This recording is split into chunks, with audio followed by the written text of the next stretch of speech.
see you, figure you out. If I can have you now, then easy's what I'm about. I think you might be the wrong person. Assalamualaikum warahmatullahi wabarakatuh. Perkenalkan, nama saya Nur Hanifah, NIM 1996141015, nomor urut 34. Di sini saya akan mempresentasikan tugas video ujian tengah semester oleh dosen pengampu Bapak Abdul Rahman SPD MSI. Apa sih yang dimaksud ekonomi publik? Ekonomi publik adalah cabang ilmu ekonomi yang menganalisis peranan pemerintah dalam perekonomian dan dampak kebijakan pemerintah dalam bidang fiskal terhadap suatu perekonomian.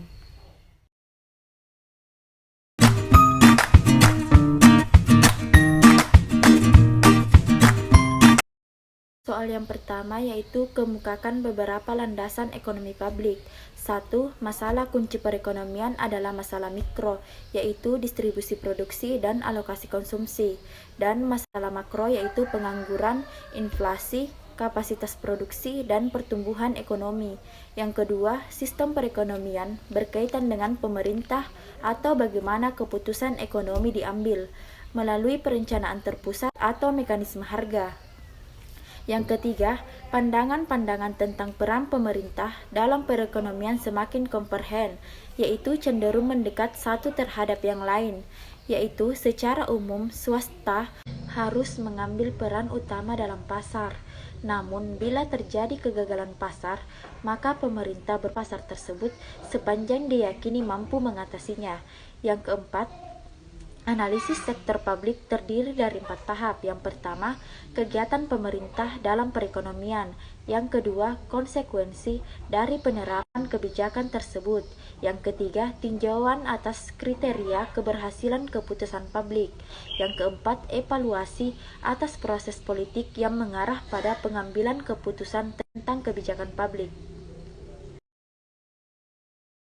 Soal yang kedua yaitu jelaskan beberapa faktor kegagalan pemerintah.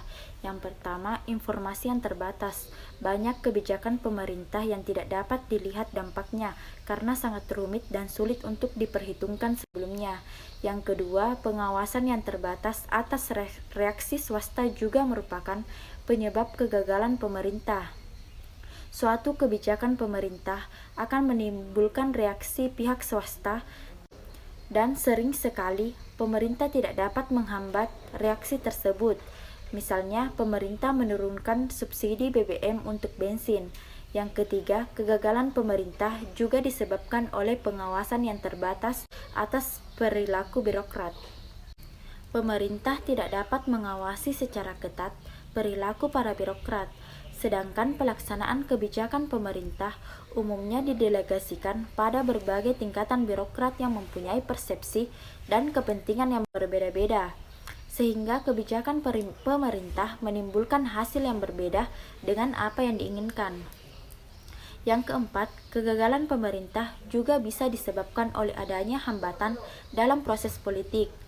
Dalam suatu negara demokratis, terdapat pemisahan wewenang antara kekuasaan eksekutif dan kekuasaan legislatif. Sering terjadi kebijakan yang akan dilaksanakan oleh eksekutif terhambat oleh proses pengambilan keputusan karena harus disetujui oleh pihak legislatif. Soal yang ketiga, jelaskan pengertian dan ciri barang publik beserta contohnya. Barang publik atau public goods adalah barang yang apabila dikonsumsi oleh individu tertentu tidak akan mengurangi konsumsi orang lain akan barang tersebut. Barang publik adalah barang-barang yang dalam penggunaannya tidak memiliki batasan dan untuk mendapatkannya atau menggunakannya seseorang tidak perlu mengeluarkan biaya atau melakukan pengorbanan. Ciri barang publik ada 2. Yang pertama, non-eksklusif. Apabila suatu barang publik tersedia, tidak ada yang dapat menghalangi siapapun untuk memperoleh manfaat dari barang tersebut. Contohnya jalan raya. Jalan raya merupakan barang publik. Kebanyakan pengguna jalan tidak akan mengurangi manfaat dari jalan tersebut. Semua orang dapat menikmati manfaat dari jalan raya, dan jalan raya dapat digunakan dalam waktu bersamaan. Yang kedua, non-rivalry. Dalam penggunaan barang publik berarti bahwa penggunaan satu konsumen terhadap suatu barang tidak akan mengurangi kesempatan konsumen lain untuk juga mengkonsumsi barang tersebut. Contohnya udara dan sinar matahari. Kita dapat menikmati udara dan sinar matahari di mana orang-orang di sekitar kita pun tetap dapat mengambil kesempatan yang sama tanpa mengurangi manfaatnya. Soal keempat yaitu jelaskan teori pengeluaran pemerintah dari sisi makro. Yang pertama, model pembangunan tentang perkembangan pengeluaran pemerintah. Model ini dikembangkan oleh Rasto dan Musgrave yang menghubungkan perkembangan pengeluaran pemerintah dengan tahap-tahap pembangunan ekonomi yang dibedakan antara tahap awal, tahap menengah, dan tahap lanjut. Lebih lanjut, Rasto mengatakan bahwa pada tingkat ekonomi yang lebih lanjut, aktivitas pemerintah beralih dari penyediaan prasarana ke pengeluaran untuk aktivitas sosial seperti program kesehatan masyarakat, program kesejahteraan hari tua, dan sebagainya. Yang kedua, hukum Wagner mengenai perkembangan aktivitas pemerintah. Wagner mengatakan apabila pendapatan per kapita meningkat, secara relatif pengeluaran pemerintah pun meningkat. Perkembangan pengeluaran pemerintah semakin besar dalam persentasinya terhadap GNP. Yang ketiga, teori Pechok dan Wisman. Teori perkembangan pengeluaran yang terbalik. Dalam teorinya, Pechok dan Wisman mengatakan perkembangan ekonomi menyebabkan pungutan pajak semakin meningkat. Oleh karena itu, dalam keadaan normal, meningkatnya GNP menyebabkan penerimaan pemerintah yang semakin besar. Begitu pula dengan pengeluaran pemerintah. Soal kelima, bedakan fungsi APBN ditinjau dari aspek kebijakan fiskal dan aspek manajemen. Fungsi APBN jika ditinjau dari kebijakan fiskal. Yang pertama, fungsi alokasi. APBN dapat digunakan untuk mengatur alokasi dana dari seluruh pendapatan negara kepada por-por belanja untuk pengadaan barang-barang dan jasa-jasa publik, serta pembiayaan pembangunan lainnya. Yang kedua, fungsi distribusi bertujuan untuk menciptakan pemerataan atau mengurangi kesenjangan antar wilayah, kelas sosial maupun sektoral. APBN selain digunakan untuk kepentingan umum, yaitu untuk pembangunan dan kegiatan penyelenggaraan pemerintah, juga disalurkan kembali kepada masyarakat dalam bentuk subsidi beasiswa dan dana pensiun. Subsidi beasiswa dan dana pensiun merupakan bentuk dari transfer payment.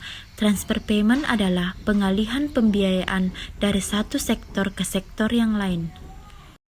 Yang ketiga, fungsi stabilitas APBN merupakan salah satu instrumen bagi pengendalian stabilitas perekonomian negara di bidang fiskal. Misalnya, jika terjadi ketidaksinambungan yang sangat ekstrim, maka pemerintah dapat melakukan intervensi melalui anggaran untuk mengembalikan pada keadaan normal. Fungsi APBN jika ditinjau dari aspek manajemen. Yang pertama, pedoman bagi pemerintah untuk melakukan tugasnya pada periode mendatang. Yang kedua, alat kontrol masyarakat terhadap kebijakan yang telah dibuat oleh pemerintah. Yang ketiga, untuk menilai seberapa jauh pencapaian pemerintah dalam melaksanakan kebijakan dan program-program yang direncanakan. Pertanyaan keenam yaitu bagaimana menurut saudara tentang pelaksanaan dan realisasi APBN di Indonesia. Pelaksanaan APBN diatur dalam Undang-Undang Nomor 45 Tahun 2013 tentang cara pelaksanaan APBN yang bersifat internal maupun eksternal. Pengawasan internal diterapkan oleh satuan pengawas dari kelompok yang diawasi. Sementara itu, pengawasan eksternal dilakukan dengan pemeriksaan oleh BPH, Badan Pemeriksa Keuangan. Untuk pelaksanaan APBN akan disusun berdasarkan 4 asas, yakni kemandirian, penghematan atau peningkatan efisiensi dan produktivitas, penajaman prioritas pada pembangunan serta fokus pada asas dan undang-undang negara. Realisasi APBN di Indonesia, di mana pemerintah telah bekerja keras dan berkinerja positif dengan peningkatan belanja negara serta responsif dalam pengendalian anggaran. Seperti yang kita ketahui, dalam 3 tahun terakhir, negara Indonesia dilanda virus COVID-19. Dalam keadaan pandemi ini, fokus pemerintah negara dalam mengatur APBN difokuskan untuk kesehatan negara Indonesia. Pelaksanaan APBN yang responsif dan fleksibel dalam mendukung pengendalian COVID-19 dan pemulihan ekonomi. Realisasi pada tahun 2021, pendapatan negara mencapai 886,9 triliun atau tumbuh sekitar 9,14% mencapai 50,9% dari target APBN pada tahun 2021. Sementara realisasi belanja negara mencapai 1.170,1 triliun atau meningkat sekitar 9,8% dibandingkan periode yang sama pada tahun lalu. Menurut saya, dengan meningkatnya anggaran sudah merupakan upaya yang sangat membantu di tengah keadaan pandemi.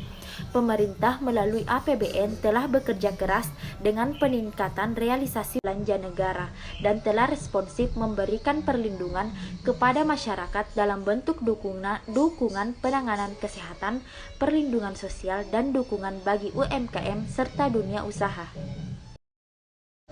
Itulah yang bisa saya jelaskan. Terima kasih. Wassalamualaikum warahmatullahi wabarakatuh.